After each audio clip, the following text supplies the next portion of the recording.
Ukraine's president has delivered a virtual address to the World Economic Forum in Davos.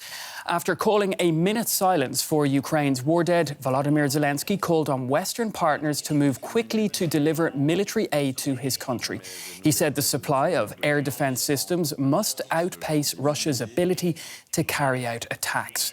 And he stressed that decisions have to be made faster. Let's take a listen. The time the free world uses to think is used by the terrorist state to kill. Ukraine and its allies have been resisting it for almost a year. This period proved all our prompt actions brought positive results. Mobilization of the world must outpace the next military mobilization of our joint enemy. The supplying of Ukraine with air defense systems must outpace Russia's next missile attacks. The supplies of Western tanks must outpace another invasion of Russian tanks. Right, well, let's cross now to Davos in Switzerland, where I'm joined by DW's Ben Fazulin. Ben, great to see you. So, how has President Zelensky's speech been received? Well, it's the same speech over and over again, isn't it? I mean, this former comedian is burdened with the most serious job of his life, but every night he's giving these TV addresses and addressing the same problematic, that he isn't getting enough help and support and not enough quick enough support from the West. He said after a minute's silence in this speech that he's short of time and that the speech will be very short and that time is of the essence. The clock is ticking for the Ukrainians. They are desperate to get their message across. The Ukrainians I've spoke to here are still so confident they're going to get that help, but it's not coming quick enough. I think who really brought the message home was his wife, the First Lady of Ukraine, Olena Zelenska, and she said that this poly-crisis we're facing at the moment, the cost of living crisis, the energy crisis, recession, such high debt, all comes back to one factor, the war in Ukraine. And if that were solved, maybe we wouldn't have such a hard economic battle that we're facing right now. But the fact is, the economic situation, the geopolitical situation has been totally shifted and the cards reshuffled by one man in the Kremlin, Vladimir Putin. Ben, we'll be back to you in just a moment, but first we're going to take a look at another area, which was German Chancellor Olaf Scholz has pledged continued military support for Ukraine in his address to the World Economic Forum in Davos. Scholz is under increasing international pressure to allow for the transfer of German-made Leopard 2 tanks to Ukraine, a demand the Chancellor did not pick up on in his speech. Let's take a listen. Russia has already failed completely in reaching its imperialist goals. Ukraine is defending itself with great success and impressive courage. A broad international alliance led by the G7 is providing the country with financial, economic, humanitarian and military support. Germany alone made available over €12 billion last year, and we will continue to support Ukraine for as long as necessary. But in order for the war to end, Russia's aggression must fail. That is why we are continuously supplying Ukraine with large quantities of arms in close consultation with our partners. All right, we're going to go back to Ben Fazulin, who's standing by for us in Davos. Ben, we just heard there from Chancellor Scholz. President Zelensky asked specifically for tanks. I sort of mentioned it before, but tell us, did Scholz really deliver on what Zelensky was asking for? No, he didn't. Someone in the audience asked, why hesitate? Why wait? And it's Germany's partners who are also putting the pressure on Olaf Scholz. The Lithuanian, Latvian and Polish presidents all in talks here yesterday at Polish House, where I was, and desperate to get their message through to Germany that these heavy tanks are strategic right now to winning this war and perhaps ending the war and bringing about peace. Andrzej Duda, the Polish president, said it's very, very, very, very needed, this decision. His Lithuanian counterpart said it's a very strategic factor in this war. We're seeing weapons coming from all parts of the world, but it's these tanks that are so strategic. Germany is not allowed to produce them to be stored or stockpiled according to law.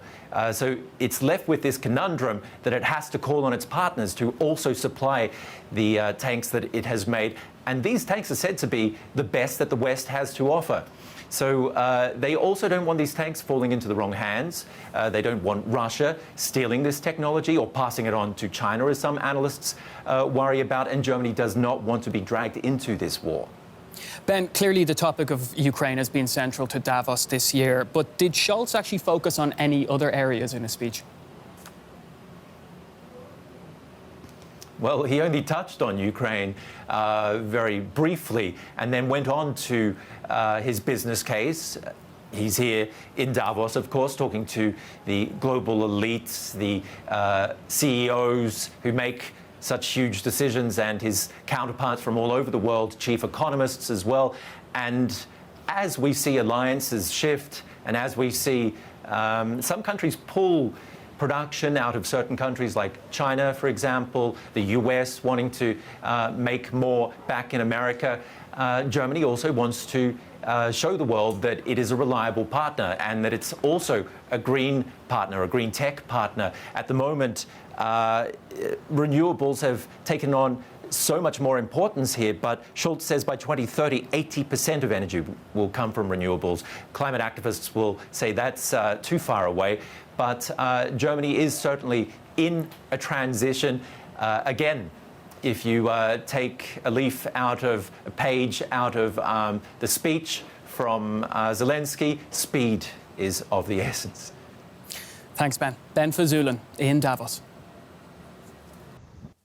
All right, well, I'm joined now by Ina Sovsun. She's a member of the Ukrainian Parliament and the deputy leader of the Liberal Holos Party. Welcome to DW. You recently wrote a guest column for the German newspaper Die Welt and laid out the case to send Leopard tanks to Ukraine. Now, with all the discussions this past week and those coming up, how confident are you now that Ukraine will get them? Well, I believe that we will get them. But this delay in taking this decision unfortunately costs us hundreds of lives. We need those tanks because tanks is something that the army needs in close combat as we are in right now. The argument that Germany doesn't want escalation, sorry, it doesn't work anymore. Look at the lives of the people whose lives have been destroyed in attack in Dnipro. That is as escalation as you can get. It cannot get any worse. But what we can do with tanks is actually liberate our territories, push Russians away, push them further, and let people have their lives back. And the thing is that Germany actually has the biggest stock of tanks on the European continent. And it's not because of any historical references or anything else. It's simply mathematics. Germany has the access to the biggest number of tanks which are available. Those are the best fit tanks for Ukraine. Abrams says that the United States have. Unfortunately, they need very expensive jet fuel that would be close to impossible to operate in Ukraine. So we do hope that Germany will be on the right side of history here and will take this decision as soon as possible because, it's just that unfortunately in this situation, it's not like we're trying to twist the arms, but Germany just have the biggest number of tanks available. Ina Sovsun, member of the Ukrainian Parliament, thank you for joining us on DW. Let's bring in Borja Las Heras. He's a senior fellow at the Centre for European Policy Analysis and an expert on Ukraine and Russia. He joins us from the Spanish capital, Madrid. Welcome to DW. So Germany appears ready to give the go-ahead for Leopard tanks. How much of a turning point would that be in the West's support for Ukraine? I think, good evening, first of all. I think this is a necessary step, yet to be confirmed. We'll see the decisions on Friday at the Ramstein meeting. But it's not necessary, I'm afraid, because Ukraine needs much more to basically do two things: defend itself from an ongoing Russian aggression, and we will see more offensives this year from Russia. So I don't think Scholz was entirely right when he said Russia failed strategically. Russia failed in 22, but we'll see 2023 or 2024. So Ukraine needs much more to defend itself, and two, needs much more to liberate its territories and basically, kick the Russians out of Ukraine, which will be the only condition or the only guarantee for a real peace. So I think we could be seeing the beginning of a turning point, but I'm afraid while necessary, this is not enough. Ukraine needs much more. We need to send much more to Ukraine, including long-range missiles, aircraft, and everything it needs within established conventional warfare to basically, regain its freedom and independence. Why? Because basically Russia is keen to destroy Ukraine. They haven't changed at all their goals, and they're keen to try again. All right, so there's a lot of high-level discussions this week. We've got those military chiefs at NATO, which you've mentioned, the third Ramstein summit on Friday, which you mentioned, actually. Do you see changes in the West response to the war? Because you're saying you're not going to see major changes. No, I think we're going to see important changes. For instance, we've been already seeing in terms of air defense. Take the announcements on Patriot batteries, but look at what happened on Dnipro just on Saturday. Ukrainians don't have air defense to protect their cities hundreds of kilometers away from the front line. So they need more of that. And secondly, there'll be important announcements on Fridays. But like I said, while we are dithering on tanks which hopefully neither Germany nor Spain will use to defend its territory in the near future, Ukraine needs them now, and the window of opportunity is now. So I'm confident we will see important announcements on Friday. There's already news that the US will deliver new armored vehicles, which the Ukrainians need to protect their people and essentially attack. But what I'm trying to say is that we still are behind the curve. I mean, the Ukrainians were asking for these things since the spring. Some of us have been making the case for air defense since the spring. And meanwhile, Russia has launched thousands of missiles against Ukrainian cities. This is the worst air campaign in European history since the World War II. So yes, Ramstein on Friday will be important. Yes, We're getting there, but it's not enough. Borja, we're going to listen to Russian President Vladimir Putin now, and then we'll come back to you in a moment. So let's take a listen. Our production of air defense missiles is comparable to world production. So that assurance cannot but give us confidence that victory will be ours. All right, Borja, so Putin clearly wants to project that Russia has the weapons and the staying power to win this war. What's your assessment, and in what sort of shape is Russia, given the cost of the war and the Western sanctions? Yeah, very good question. Russia is down, but not out. They're hurting, but they are taking decisions to basically arm and learn from their mistakes in 2022.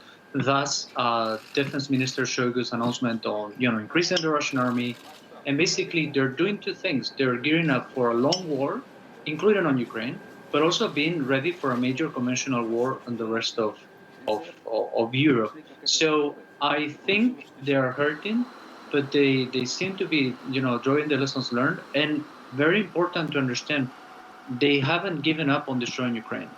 And that's very important. And they haven't given up on presenting a threat to the rest of Europe. So I think we should be, we shouldn't rush to conclusions that Russia is defeated. It's not defeated. It's been pushed back, but they might be mobilizing working people, etc. So they're ready for another attack. Yeah.